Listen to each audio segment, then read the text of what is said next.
Hi, this is Scott Garibay, and today we are going to talk about Dungeons and Dragons 5th Edition, and we're going to talk about a game that is very near and dear to my heart, which is Blades in the Dark by John Harper. All right, so first of all, let's connect this to Dungeons and Dragons 5th Edition because it is very connected to Dungeons and Dragons 5th Edition. So, John Harper's been bouncing around for like 10 years in the tabletop role playing game scene. He is a hidden genius. Not a lot of people know about him. I think people are starting to notice Blades in the Dark right now. The reason why we're talking about it today is Sly Flourish, who I think is definitely one of the very best Dungeons and Dragons commentators on YouTube, is actually going to start running this game. So I'm a little bitter, like that people are starting to find Blades in the Dark because you'll find videos hyping Blades in the Dark 4 or 5 years ago on this channel, right? So like Johnny Come lately saying, "Oh, Blades in the Dark is good," is a little annoying, but let's be gracious. All right. So what is Blades in the Dark? This thing is an absolutely spectacular, really stones to the wall, just incredibly. I, I, I want to say good tabletop role playing game, but that's used for everything, right? This thing is artisanal, right? When you go into Brooklyn and you buy a $200 pencil, that's what this is, right? Like, this is made by a pure craftsman, right? Now, okay, so John Harper is, in my opinion, inarguably one of the top five in indie tabletop role playing game creators in the world that you will find. Indie, yeah, I can exclude all the D&D creators because they're not really indie. They're quite mainstream. So he's definitely one of the top five indie, and so creators. Right now, I think there was an incredibly sorrowful moment in the history of Dungeons and Dragons where a possible world was closed for us. Okay, so let me explain this. All right. So, Kate Welch, one of the greatest mysteries in Dungeons and Dragons 5th edition history. Okay, which only goes back to 2014. Right, but Kate Welch was brought into Dungeons and Dragons. Uh, she very much skipped the line. Right, there were a lot of people who had major credits above her. She was brought in and she was made a design lead on several books immediately and had never written an adventure when she walked in the door, right? Now, in my opinion, I think that was fine. And the reason why was I think she was handpicked to be the first female design lead of Dungeons and Dragons, right? And something happened. She was there about a year and a half, and nobody knows what happened except her, but she was out the door. It happened fast, and it was quiet as this, and the scene was quiet as a church mouse. Nobody wants to talk about what happened, right? Now, I think if things had not went sideways with Kate Welch, I think she would have been brought in as the Dungeons and Dragons design lead. And guess what? She and John Harper would get together for dinner every now and then and enjoy fine brandy. They were um, they were compatriots in tabletop role playing game design and in the tabletop role playing game, right?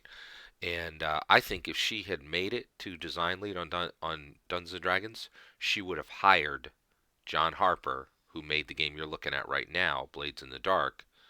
Uh, the design, she would have hired him onto the team day one.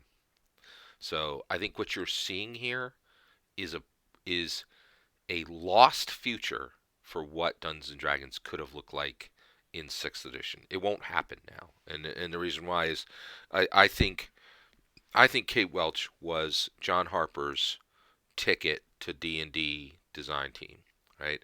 And I honestly don't think he has much of a ticket now, like because I got hey, it ain't all talent. It's who you know nowadays, and I'm not sure he has connections in Wizards of the Coast the way he did before Kate Welch. All that's my opinion. Um, all right, let's get into. So I want you to look at this, and so one, I encourage you to play this game. Now, when should you play this game? In any of the 49% of your sessions That is not Dungeons and Dragons, because Dungeons and Dragons 5th edition should be your primary game, right? But your auxiliary game should absolutely include um, Blades in the Dark. So, first of all, what is Blades in the Dark? It is the story of this city, Duskfall. Duskfall is a dark steam. I I hate using the term steampunk because it's so lame, but this game is not lame. This is steampunk stripped to the nines and made cool. Okay. All right. So let's look at this. All right. So this is Duskfall. It is made up of these provinces: Barrow Cleft. Look at these amazing maps. Unbelievable. By the way, almost all of this, I think all the art in this was done by John Harper. He's like a visual designer. Brightstone, Char Hollow, Chatter Hall, Coldridge. These, I mean, and do you see the train here? Like these are just stunning. It's a beautiful, beautiful, dark, like gaslit, um, like will-o-wisp powered, Victorian magical dark city. Okay, the docks, Dunslow, right? Night Market. The whole game is like this, just beautiful design throughout. This thing is a work of genius. It's one of my favorite tabletop role playing games, and it's actually definitely I think it's top three indie tabletop role playing games for me. Six Towers, right? Just absolutely gorgeous. All right, so this is the city where it's set, Dustfall. Okay, now what do you do once you're here? Well, this game is really unique in that we're not even going to talk about the player characters yet. And the reason why is before you choose your player character in this game, you choose your crew. So your player characters are a group of criminals, um, specifically a gang. And they choose what type of gang. Are they assassins? Right? And there's rules for each one of these, specific mechanical rules, right? And or are they bravos? Oh, by the way, assassins is obvious, right? Or are they bravos, mercenaries and thugs? Or are they a cult, acolytes of a forgotten god? Or are they hawkers, vice dealers, right? So these are specifically people who supply illegal goods to people that they're looking for, right? This game can get dark quick. It starts dark and goes blacker. This thing is wicked cool, pun intended. All right, and then shadows, thieves, and spies, smugglers, contraband transporters, right? So you choose what your crew is, and you choose that together as a group of player characters. By the way, this game has session zero. Actually, I don't think he really calls it a session zero. Like, essentially, you start session one and you build together, right? I don't really like the cooperative aspects of the player characters building the world with the dungeon masters, but this is not my work. This is John Harper's work, and he makes it work. It's brilliant, right? So once you choose what your what crew you're going to use, then you choose your player characters, right? And you could choose, and all of these player character choices are available no matter what crew you chose, which is kind of cool, all right? So a cutter, a dangerous and intimidating fighter, right? These are all player character options. A hound, a deadly sharpshooter and tracker, right? Now, also look at the name of each class. Look at how the name does multiple jobs, right? It simultaneously gives you a cool tag for your class and specifically builds the world. And John Harper does this throughout the game. He's just masterful at design, right? The leech, a saboteur and technician. Technician becomes important because this has Victorian level technology, and it has probably, I'd say, like fourth to eighth level Dungeons and Dragons level magic. And it also has ritual, right? But you're not going to find dragons here. This is a really unique and distinct world, right? That's the other thing I love about Blades in the Dark is it's not copying anything. It's not trying to be anything else. It is just its own unique, beautiful creature. Yeah, it's just really, really quite amazing. a lurk, a stealthy infiltrator and burglar, a slide, a subtle manipulator and spy, spider, a devious mastermind, almost like a face. You've seen this, referred to as a face before. Whisperer, an arcane adept and channeler. Right. So just to be clear, you are looking at my PDF, which I purchased off of. This is a Evil Hat Games picked this up, right? And the reality, Games makes Fate, which is actually I love Fate, but I will admit this. Fate is a game I left behind long ago. Index Card RPG wiped Fate off the map for me. Once I saw Index Card RPG, I didn't need Fate anymore. However, I don't forget that Fate really was a powerful, useful indie tabletop role-playing game system for a long time, and it was very, very good and served a very strong purpose. And when Fate wasn't as important to me, they picked this game up, which is an incredible service to tabletop role playing game because distribution is not easy. A lot of people think you can do it yourself. You can't. Or you can if you want to put out a scrub product. But if you want your product to look like professional, you need a real company, and Evil Hat Games is a real company, right? Actually, speak of the devil, Index Card RPG just learned this lesson, stopped doing all their distribution, and moved over to Modifius, which was a very wise choice, right? So this is truly just a spectacular, spectacular game. I can't recommend it high enough. This should definitely be in your 59%, your 49, excuse me, your 49% play when you're not playing Dungeons and Dragons 5th Edition as your primary game. Take a look at this. This is the unquiet. So these are the what are the monsters here, right? The unquiet dead, right? That's a subcategory filled with devils. Hulls. Devils are exactly what you know them to be, right? Hulls are empty vessels which you pour souls into, right? They're actually kind of like they're a mixture of essentially they're like robots that you inhabit with they're mechanical constructs that you inhabit with a soul. It's pretty crazy. Vampires, you know what they are. Whispers, a human who consorts with devils or investigates the arcane. Spirit characters, there's a whole list of different things. Also, this game deals with ghosts and deals with them quite well. Hulls are really fascinating. So, a spirit animating a Sparkcraft frame, right? This thing it's just spectacular. I cannot suggest this game enough.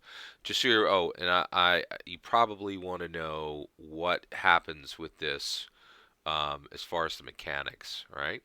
So rolling the dice, it's all d6s, and a 6 is a full success. 4, 5, and 6 is partial success. 1 through 3 is a bad outcome. It's essential. And actually, this game is interesting. Even the failures are interesting. And then you build dice pools.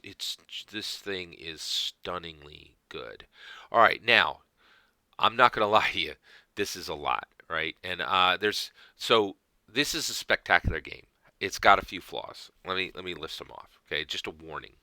First of all, if you don't know what you're doing in the game master seat, don't even approach this game. This needs a skilled, talented dungeon master, game master to run this. Okay. If you think I'm wrong, go over to Sly Flourish. He's been reading this thing and preparing, and he says he thinks he isn't ready. He's right. Right. This thing demands talented dungeon masters. This will go sideways on you fast if you don't know what you're doing in the game master seat. Right. So you'd better be bringing your confidence and your intelligence and your charisma. Okay, all right. Next, it requires skilled, stable, helpful players. Right? Like there's no time for your nonsense friend who's like, I always play a lone wolf and you have to drag me to every adventure. You're never gonna get that person's got no business at the table with this game. It's beyond them, right? And the reality is, even newbies you need players who've had time in the saddle on this, know what they're doing, and know how not to be jerks at the table. Period. End of sentence, right? And I know not everybody's lucky enough to have this, but this thing was just not built for mediocre dungeon masters or players. And if you try to do it with any of the above, it's not going to work. All right, so that's all right. Now, this thing's a ton. It's a lot. There's a lot there. You're like, hey, is there a light version of this? There is, and it's free, and it's spectacular. Okay, so one, I highly suggest you go out and buy this if you are a skilled dungeon master and you know skilled players. All right. But if you're like, Scott, I don't know, that seems like it's not really my jam. You still need to try this, and I'm going to give you a super simple, easy, free way to jump in on this. This is how I waited 3 years for this game to be built, right? And stood in the shadows watching and saying, "Hey, John," tweeting, "Hey, John, when that game going to be done?" Right? And until then, I played this, it's called Ghost Lines. I discovered this in 2013, years before Blades in the Dark would come out. And this, just so you're aware, this is the seed.